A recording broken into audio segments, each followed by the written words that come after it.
So, we just finished Exclaim Birmingham and we are heading up to Scotland on the late evening train, then end up in Edinburgh, overnight in Edinburgh, hire a car tomorrow morning, then up to Invergelby. The main part about this trip is about the adventure component of what we do. So I spent the last few months, a huge amount of time with investors in boardrooms and conferences, and I just haven't had the opportunity to be out on the estates, connecting with nature, seeing our estate team, observing how the landscape's changing and why it's changing. And I think repeatedly doing that and role modelling the culture and the values you want is super important. It's also incredibly important for me to be authentic about the stories I tell, the connections I have with the places. And also, it's why I want to do this business and why I want to do this job. So adventure being part of what we do is super, super important. And the compromise of that is travel, it's time away from the family. People often say we're really lucky to be doing what we are, and it's the hours and hours away from home, it's the amount of travel that makes this job challenging sometimes, but boy do I love it.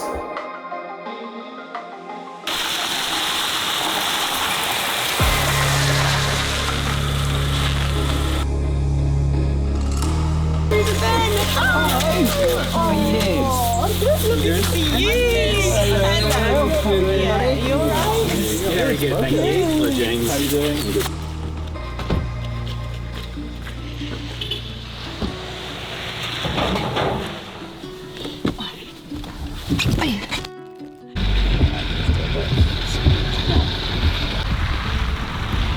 There are moments like this where I just this is our job. Yes.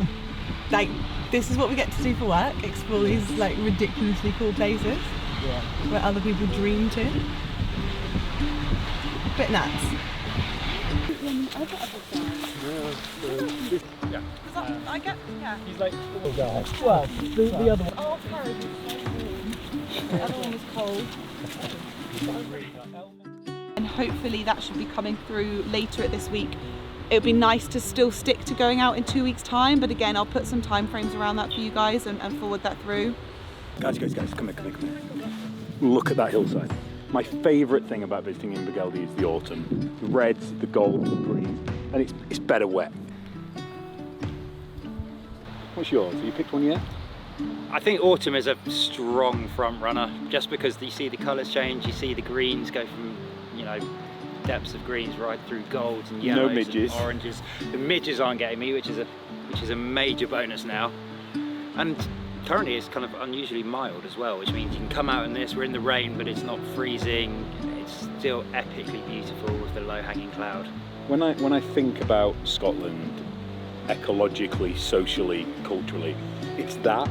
I think about the colours, I think about the mist, I think about the smell, sensory overloading everywhere. You cannot be more. These are the landscapes that people were painting for hundreds of years. Yeah. Well, it looks like it, doesn't it? Yeah, it literally could be an oil, something like that. But no, it's going to be absolutely epic. And just for me, I love, you know how much I love this place. And the more I can bring people out and just show them just the beauty and the nature and the wildlife that's coming back, and I just want people to get that love that I have for this landscape and this place, and just to experience it, because it's just epic. Yes, it is. That's the way.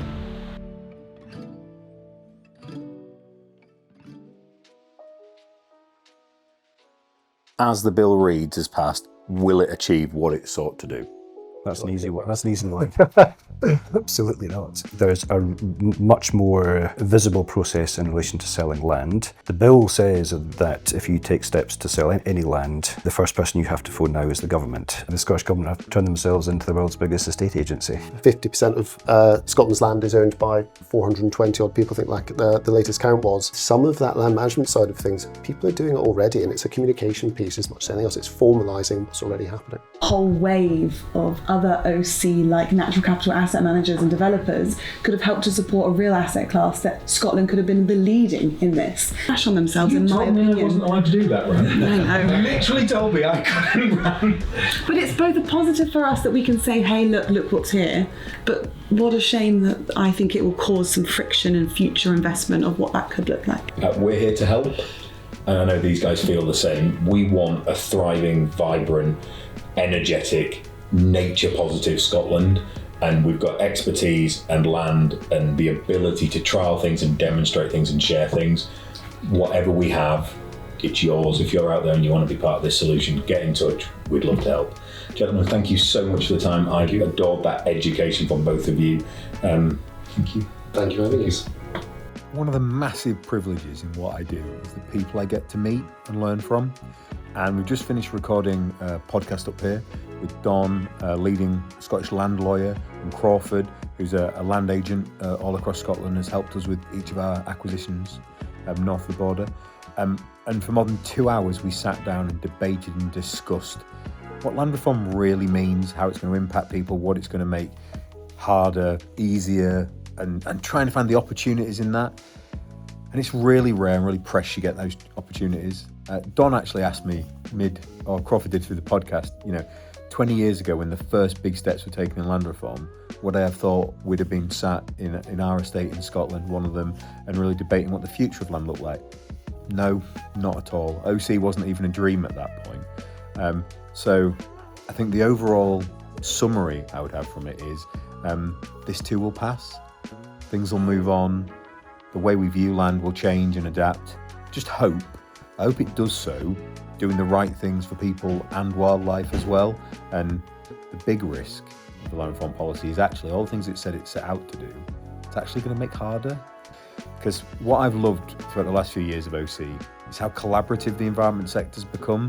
So maybe if we can find that same level of collaboration through the future of land reform, we'll produce a better, more prosperous Scotland for everybody. We can hope. Your house of brewer? Yeah, why not? Yeah. Cool. See you there. See you there. Everyone ready? Yeah. Thank you, Ben.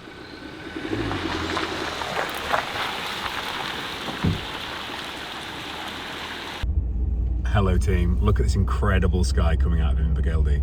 We've got Dave, hello Dave, morning, and Elle in the back who's set up kind of like this independent coffee shop for herself there. Heading out of Invergildy on the way up to Kinrara. 24 hours at Invergildy, an absolute treat. I spent most of it sick, but outside of that, it was incredible. Every minute we get to spend in Scotland is an absolute treat. And Kinrara next, and then Dorback. Let's go.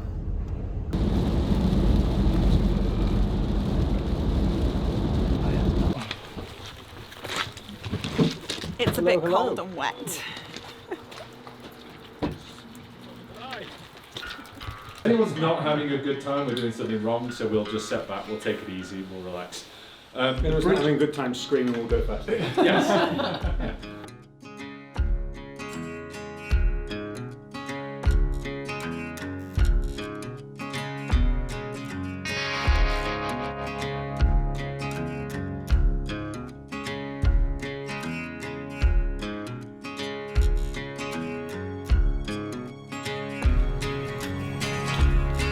And this is what we do it for.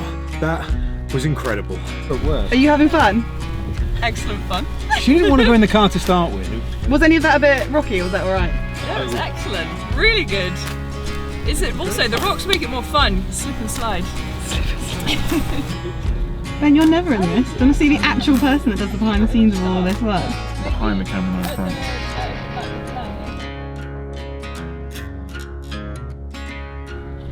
Never stops, does it, Ben? All the requests. Doesn't. I also love it's like with the drone you have to find that amount of time. Yeah. And I put it up and then everyone starts talking and stops. And it's like, cool, I've wasted half the battery. Brilliant. How much do you love it? So much.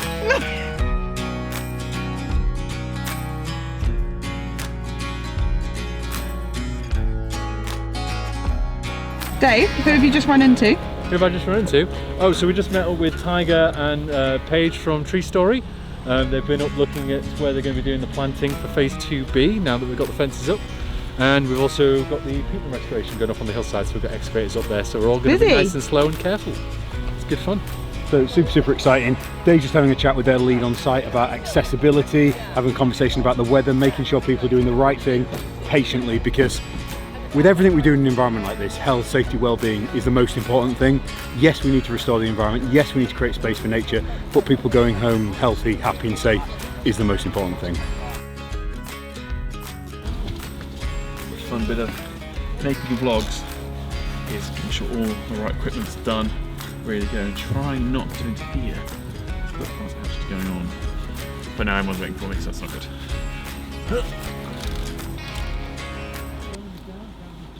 See? Told you. Okay. I wouldn't say I'm really anywhere near taking many off, but I've not done any and I love it.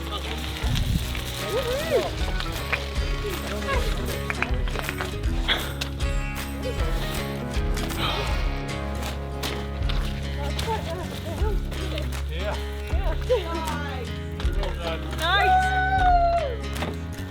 Is everyone okay? The certain irony, I thought I'd bike up the road to keep it dry. So muddy. You've been going through at speed, haven't you? Oh, well, yeah, we did get some good views coming down the valley, didn't we? Amazing. It was amazing. Although I was in a support vehicle for most of it, I had an amazing time still.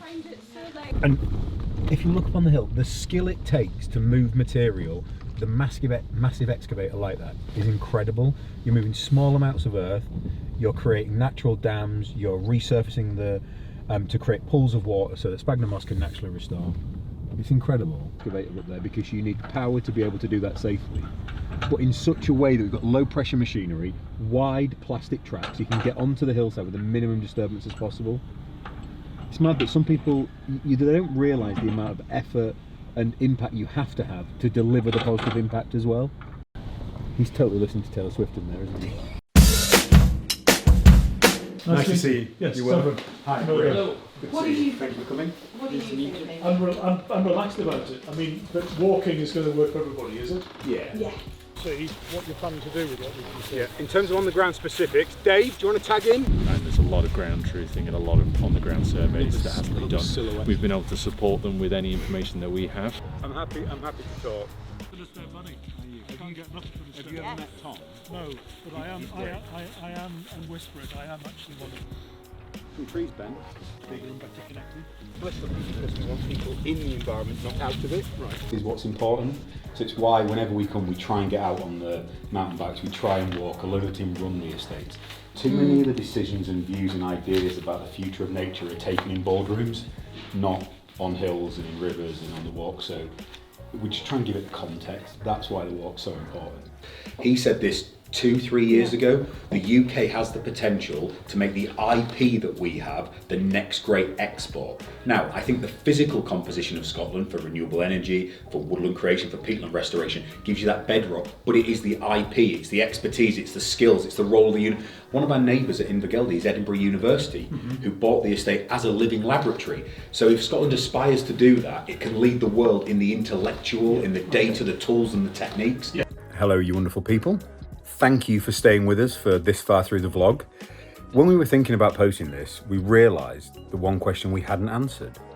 Why on earth would anyone welcome and invite the scrutiny that comes with The Guardian coming and spending 3 hours debating every aspect of what we do, how we do it, and why we do it? And the answer is because that's the only way we move things forward. The only way we will ever make the market for natural capital as an institutional level and quality asset class is through transparency and honesty and accessibility and having those debates and the discussions and acknowledging what we know and what we don't and how we can improve and how we can make things better and the things we haven't figured out yet, the things we know we have to improve and the stuff that we're happy that is performing at the level we need it to right now. So that's why. We're open, we're transparent, we try and be radically transparent about what we do and we'll continue doing that. So that's why we were delighted to have them come and visit us and we can't wait for the next one and I hope the questions are harder and more interesting because that's how the whole sector gets better. That's our why. What a week it's been at Oxygen Conservation. We started the week travelling up into Invergeldy, stayed there, got hosted amazingly by both Ben, State Manager, and James, our new Estate Ranger, who was phenomenal. We had a impromptu last-minute podcast put in with Crawford and Don, so look out for that landing as well. If you haven't, go back and find it. Headed up to Kinrara, incredible kind of bike ride through what I can only say the most chaotic weather conditions that had to come to a slight stop, but again in welcoming Burges Salmon up to be with us. Followed by today, which we've had some interesting weather. Come and join us as we kind of travel up Scotland. But we had Severin, who is a journalist for The Guardian, come and join Rich, myself, Dave, Ben and Louise here at Dwellback Estate and understanding what we're doing and what we're about. This week has been full of adventure, full of impact, full of connecting with the environment. It's essentially like all of our values of what we represent here at OC, all completely compacted into 3 days. So hope you enjoyed the vlog, and outro is out. Is that what we're calling it? An outro? I love it.